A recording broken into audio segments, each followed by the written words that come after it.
ఒకవైపు భార్య విడాకులు ఇస్తానంటూ సీఎం పదవి విజయ్ సొంతమయ్యాక కేసు వాపస్ తీసుకోవడం, మరోవైపు విజయ్ గెలుపు కోసం మొక్కులు తీర్చుకుంటున్న త్రిష. ప్రస్తుతానికి విజయ్ తలపతి పర్సనల్ లైఫ్ గందరగోళంగా మారిందని చెప్పాలి. విజయ్ తలపతి తండ్రితో గొడవ, భార్యతో విడాకులు, దూరమైన కొడుకు. అయినా సరే విజయ్ తలపతిని నమ్మిన ప్రజలు ఇంట్లో గెలిచి రచ్చ గెలవాలంటారు. కానీ విజయ్ తలపతి ఇంట్లో నుండే పెద్ద సమస్యలు చుట్టుముట్టాయి. అయినా కూడా తమిళనాడు ప్రజలైతే ఆయనే నమ్మారు. విజయ్ తలపతి పర్సనల్ గొడవలు అయితే కొన్నేళ్లుగా బయటకు వస్తూనే ఉన్నాయి. విజయ్ తలపతి తండ్రి చంద్రశేఖర్ తో విభేదాలు పబ్లిక్ గానే బయటపడ్డాయి. రాజకీయ పార్టీ ఏర్పాట్లు చేసే సమయంలోనైతే తండ్రి ఒక పార్టీకి సపోర్ట్ చేస్తే విజయ్ మాత్రం తనదైన దారిలో టీవీకే పార్టీని క్రియేట్ చేసి విజయాన్నే సాధించారు. ఇక కరెక్ట్ గా ఎలక్షన్స్ టైంలోనే విజయ్ తలపతి భార్య సంగీత కోర్టు కేసు చేయడం, విజయ్ త్రిషకు ఎఫ్ఐఆర్ ఉందంటూ కేసు ఫైల్ చేయడంతో ఇక ఆ బంధాన్ని ఒఫీషియల్ చేస్తూ త్రిష విజయ్ తలపతి కలిసి ఒక పెళ్లి ఈవెంట్ కి వెళ్లడం పెద్ద ఎత్తున వార్తలే వినిపించాయి. ఇంత జరిగాక విజయ్ తలపతి భార్య సంగీతకు 250 కోట్ల భరణం ఇస్తానని హామీ ఇచ్చిన సంగీత తన పిల్లల కోసం అయితే ఆస్తిలో వాటా కావాలంటూ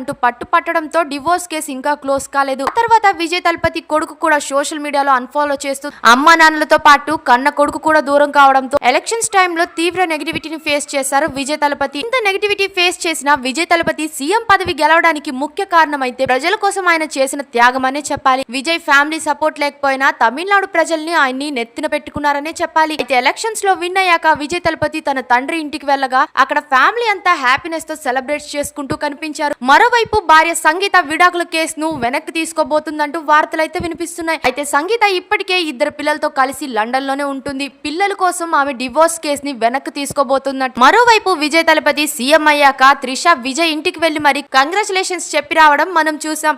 విజయ్ తలపతి సీఎం పదవి వచ్చేసాక విజయ్ కన్నా ఎక్కువగా సంతోషంగా కనిపించింది త్రిషానే అని చెప్పాలి. ఇక మీరేమనుకుంటున్నారు? విజయ్ భార్య సంగీత చేసింది కరెక్టేనా, లేక మీ అభిప్రాయాన్ని కామెంట్స్ లో తప్పకుండా చెప్పేయండి. మరిన్ని ఫాస్ట్ అప్డేట్స్ కోసం మా ఛానల్ ని సబ్స్క్రైబ్ చేసుకోండి.